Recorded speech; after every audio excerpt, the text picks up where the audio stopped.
And so a well-functioning personality has all the micro routines in place. That's actually something that you help people with if you're a behavioral therapist, because one of the things you assume if you're a behavioral therapist is that sometimes the reason people aren't doing things is because they don't know how. You know, sometimes maybe the person's depressed but potentially high functioning. They got all the damn micro routines. They're well socialized. They're just dormant. You got to get them awake again and implementing them. But sometimes you get someone in your practice, say, who's just been neglected like you cannot believe, right? The parents never paid any attention to them, or maybe just punished them every time they did something good. That's really fun. And then, you know, they didn't make friends, and so they're really, really vague and poorly articulated. And so then what you do is you work at the bottom of the micro routines and get them to practice building up all these little attributes that they didn't build up. And you know, one of the things you can think about in terms of character development is, so now maybe you understand something about your own personality. You might say, well, what could you do to improve your personality? And the answer is, develop some of the micro routines on the other side of the personality distribution. So if you're disagreeable as hell, maybe you could start learning how to do nice things for people. And that actually works, by the way. So if you take disagreeable people who are depressed and you get them doing nice things for other people, their depression tends to lift. But then by the same token, if you're agreeable, then you should practice doing some things for yourself and being more tough-minded in your negotiations. And so you can sort of place yourself on the personality trait distribution.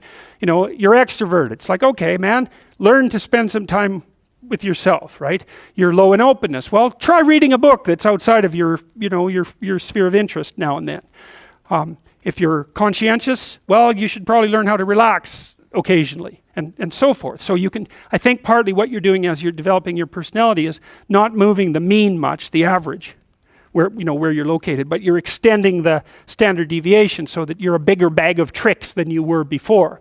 And I think you can practice that consciously. It's like, you're hyper-orderly. It's, well, get a dog, you know.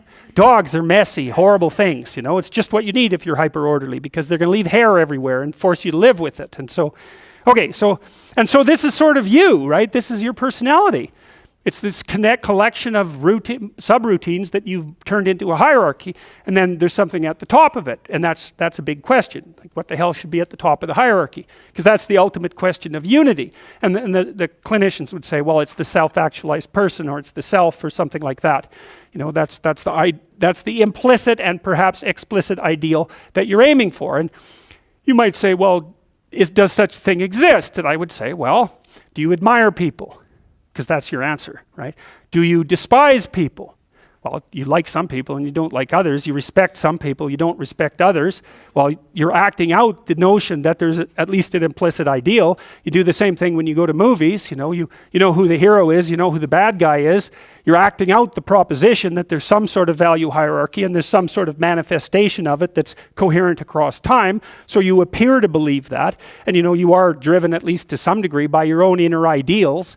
And so you tend to answer the question, is that real, with an affirmative? And if you don't, there's catastrophic consequences. Nietzsche and the existentialists were very good at detailing that. It's like, you let your value hierarchy disintegrate, well then what? Well, part of it is nihilistic chaos. That's not so much fun. And then there's the alignment of nihilistic chaos with the intrinsic desire that someone will come along and tell you what to do. Right, so what happens is if you let this devolve, you end up with nihilistic chaos, or the demand for the tyrant to come forward. And we've had that happen lots of times, and it doesn't seem to have gone that well. So,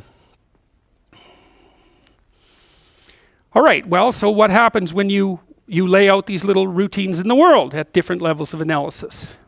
Well, this is how your emotions function, broadly speaking. You know, you're aiming at something. And this is an oversimplification, which is why I want to show you this, right? When I show you this, assume that it's made out of that, right? It's just a schematic oversimplification, because even if, let's say that I'm trying to do something as simple as walking towards the door, I mean, that the action of walking towards the door is predicated on the existence of all the subroutines that enable me to propel my body across time and space, and like that took a lot of internal organization to get that right.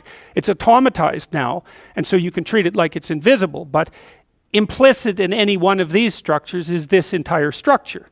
And you actually see this in therapy very frequently too.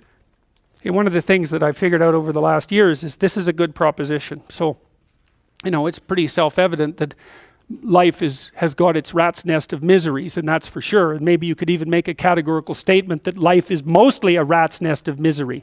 And you could make a pretty powerful argument for that. But then there's a counter question, which is, well, what if you tried not to make it any more miserable than it had to be, right? Then what would it be like?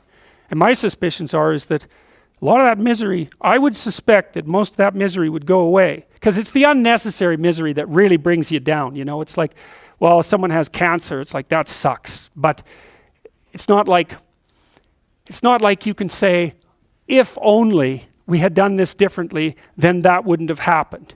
But when someone's out like torturing you in a malevolent way, or maybe you're doing the same, you can always ask yourself, well, is this really necessary? Is this just like a useless add-on to the miseries of life? That's what disheartens people. And so even in your own life, if you aren't suffering from self-imposed misery, and you're only suffering from inescapable misery, maybe you could handle that, and you could survive, you could bear it, and even maybe without becoming irredeemably corrupt. And so the goal would be, well, yeah, life is a rat's nest of miseries, and maybe it has no ultimate meaning. We could say that if we're feeling particularly pessimistic, but it still leaves one question open, which is, if you didn't do everything you could to make it worse, how good could you make it be? And the least answer is, well, it could be tragedy, but maybe not hell. And I think that's right. I really believe that. That's the most pessimistic, proper statement. The worst case outcome, in the worst of all possible worlds, is that your life could be tragic, but not hell. And that's a lot better than hell, right? And you think, I could give you an example of the difference. You're at your mother's deathbed. Well, that's tragedy. Here's another scenario. You're at your mother's deathbed, and all you and all your idiot siblings are arguing. Well, that's the difference between tragedy and hell. And you might be able to tolerate the first circumstance, and maybe it would even bring you closer together with your family members. The second one, no one can bear that. You walk away from a situation like that sick of yourself and sick of everything else too. And it's often the case that tragic circumstances bring out the dragons, because the stress is high, and all those things that people haven't dealt with, they don't have the energy to repress, and all the bitterness comes pouring forward. It's like, seriously, man. So that's actually it's a rough lesson, but it's a good hallmark for figuring out whether or not you've got yourself adjusted properly and in relationship to your siblings. It's like, if you were all gathered around the bed of someone close who was dying, could you manage it? And if the answer is no, it's like, well, put your life together, because it's going to happen. And you should be the person who's there that can do it, and do it properly. And then maybe you'd find that it isn't the sort of thing that will undermine your faith in life itself. And I've seen both of those situations, ugly situations, murderously ugly situations. And then they're opposite, where people have had terrible things happen to them as a family, and they pull together and they rebuild their damn ship and they sail away. And so that seems to me to be a lot better. That makes you Noah when the flood comes, right? Well, okay, so the same thing. The question emerges, well, who are you? Well, you could say, you're this plan. That's how people usually identify. Maybe they have no plan at all, and they're just in chaos, right? That's like being in the belly of the beast. They're nihilistic in chaos. They have no plan. They're just chaos itself, and that's a very dreadful situation for people to be in. Or maybe they conjure together a plan. That's their identity. It's kind of fragile, and they're holding on to that with everything they've got. It's their little stick of wood that they're floating in the ocean, clinging to. And so they're identifying really hard with that plan. That's what happens when you're an ideologue, is that you're identifying really hard with that plan. The problem is, if something comes up to confront it, well, how do you act? Well, you can't let go of the plan, because you drown. Then you cling to it rigidly. Well, that's no good, because then you can't learn anything. And then if that's you're a totalitarian, you're not going to learn anything. You're going to end up in something that's close enough to hell so that you won't know the difference, and you might drag everyone along with you. And that's happened plenty of times, right? It's the whole story of the 20th century. It happened over and over and over. And it happens in people's states. It happens in their business organizations. It happens in their cities. It happens in their provinces. It happens in their states. And it happens in their psyches, all at the same time.